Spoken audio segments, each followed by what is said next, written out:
Nam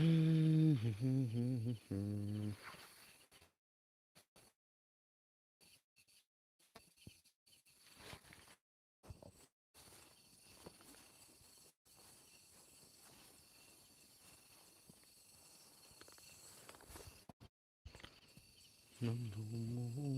na kipana kinep na kanay to notification but me.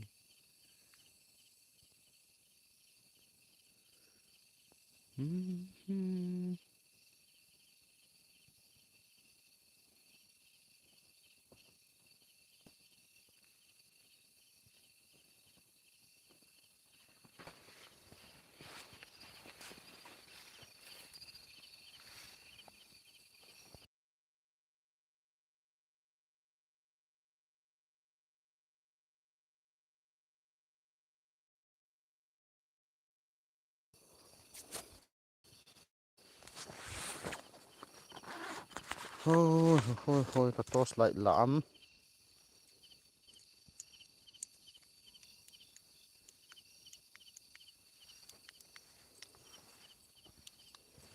Guys, nghe nam phát ven save vô, nè hồi lẹ anh rồi là live kan ball đây he. Pung đi ham pung cái say thế này bồi tôi cái chỉ dừng lại ta na, làm pi cái gái này nan vật sao vậy nghe, muốn cả không đây he ở chỉ cái gái này hiện,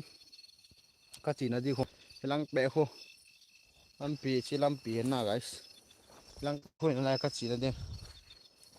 phát zoom pi vạn lại nè hỏi ham hỏi lo hấp na nè hỏi là chọn live ball đây cái tí,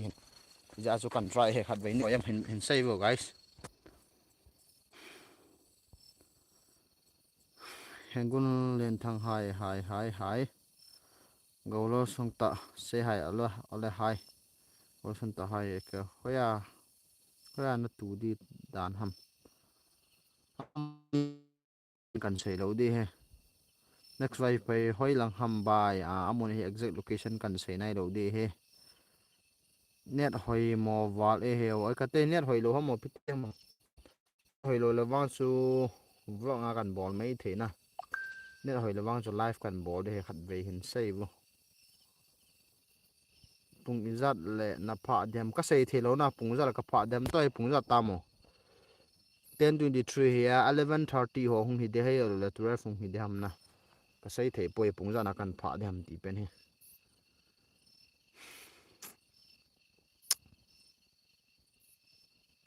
net ro hi hoi be se lo pia ha hoi mo tho mo piti mo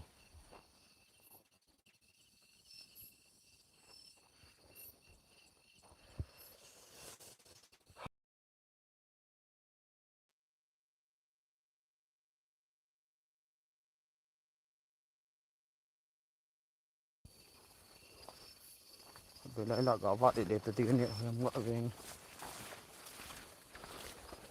về in cái số cho guys e thả nó cái gạo hồ thế live và e kan thi he net hoi mon la em guys in sai vô hoi be se lo pia anung a chu ding e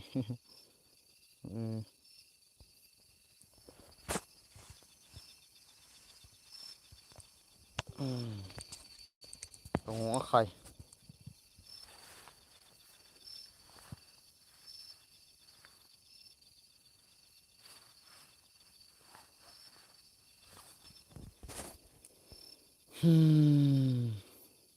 cái vệt nu này song này thêm cái pa me net hoi em in sai vô guys net hoi em sai amun a try he hanga mi bằng hơi mình cả mỏ vào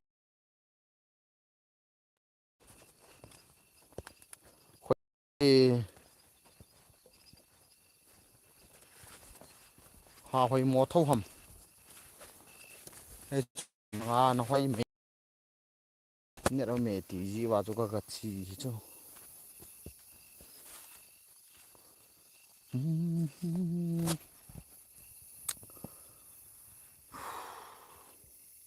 let's keep gain officer say hi okay hi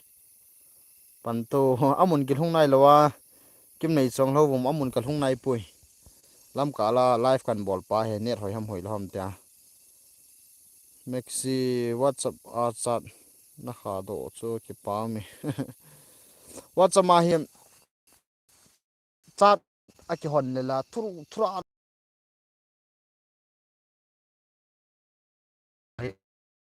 mo tan tan hi nge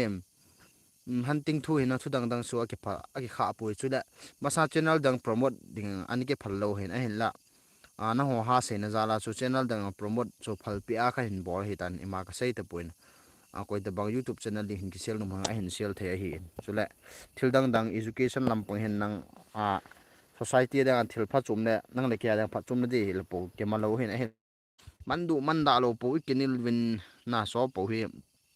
I'm ho group mai yaw su ki do kata sanin koi mayu si group hat le la yaw ding phaging sa puin so khu isei thiu ne so privacy la hunting thu la thu poi mo se na new ticket e hi in chat a ki hon le la aman ji them pu win a strict le la I phun kit win to apana hi aman dan ni thik do he o amun na pha le hen try ke no henge amun ka pha le kan try kit di he net hoi mo lo ai pi la lai mun hen net hoi ham hin sei bu guys hoi la ham sar pa amun hi kan sei lo ding he or ta kan sei le hin tin allocation ma he kamo sei nom poi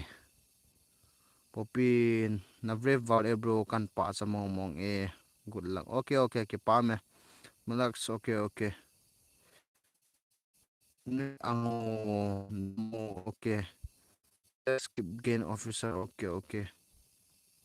nui ango have a wonderful time okay thank you bro thank you nui ango nere hoyam hoilo min sai vo guys lai hoya hila chungang hoi mai theina nere hoya lawang 11:30 baro la kan pan de hen moi nu amun ipi ham in ham hagau ham hoi lai ham amun hi gam gam la hung hi de in ai pui gam mang mi lo na la ham phat hung hi le kilom thimi thang zo tos iti phat a ki pat good nei ham sarpa amun kal hun hun la kong ki pat den amun hi ta kong hun dem ke henai pui I'm on the way I'm on my way guys I park my bike over there and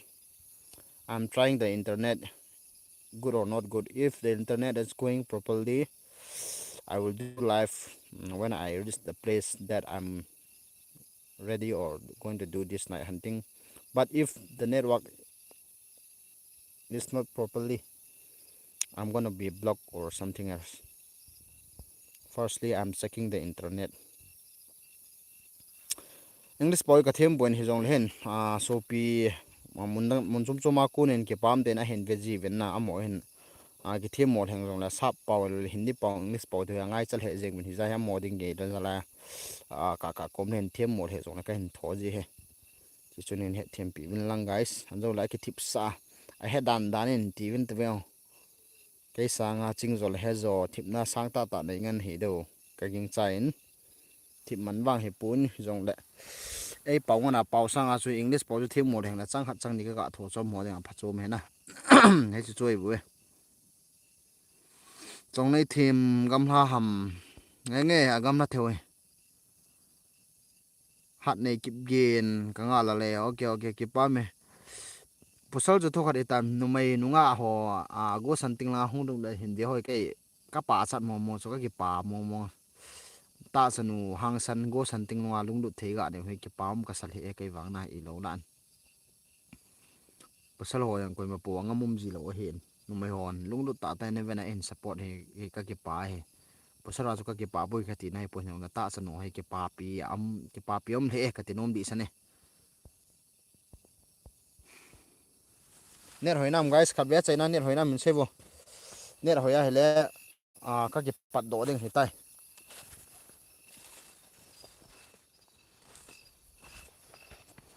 kalam pi kam he guys kalam pi ka ki ho lo le ner min sebo speak in English okay okay Button to speak okay, bro. Sometime I'm gonna speak in it, or sometime I'm gonna use Hindi or my dialect. You can ask me whatever you want. Thum ki moi chong loi ka common asop hup kit. Thasuno ka hai pa hin te. Hát này kịp gain a hoi nai okay okay. So hoi ho keep go something hin ball loi o ngal lo me okay okay kan ball de he. Ner hoi na len jong len life kan ball de grace khong sai. A hoi poi item a hoi to a hoi poi te loi to khat ben sei chen bo guys. Nu song third officer kimapat ute amun kan hul kan pat da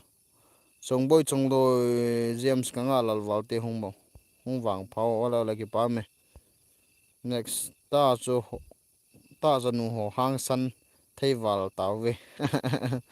yang e san te mera pai bi ho chi pi dem na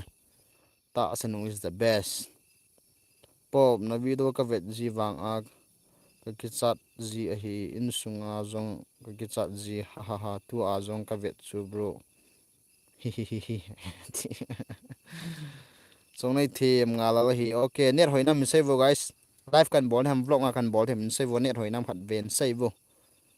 net hoina e akiti sat lo ham bitem nakiti sa lo ham kati ke bang hoi hoi lo ke poi let's go I'm waiting okay okay zumbo grass khong sai chi loi loi o nga lo men net hoina min save guys please tell me the internet is good or not good. If the internet is going properly, I'm gonna do live whenever I reach my destiny.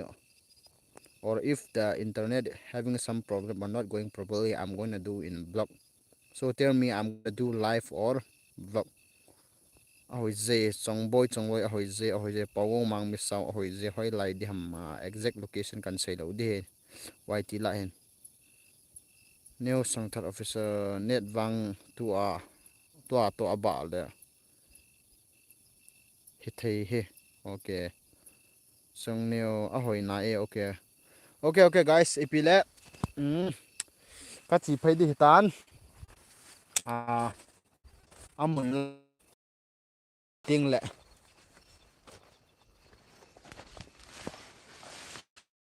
thun ting le hong chi pan kit tang ong pa he gari nan basaving guys si kalam pi this is my way guys I park my bike here ऊपर में हमारे यहाँ में प्लेस कर दिया है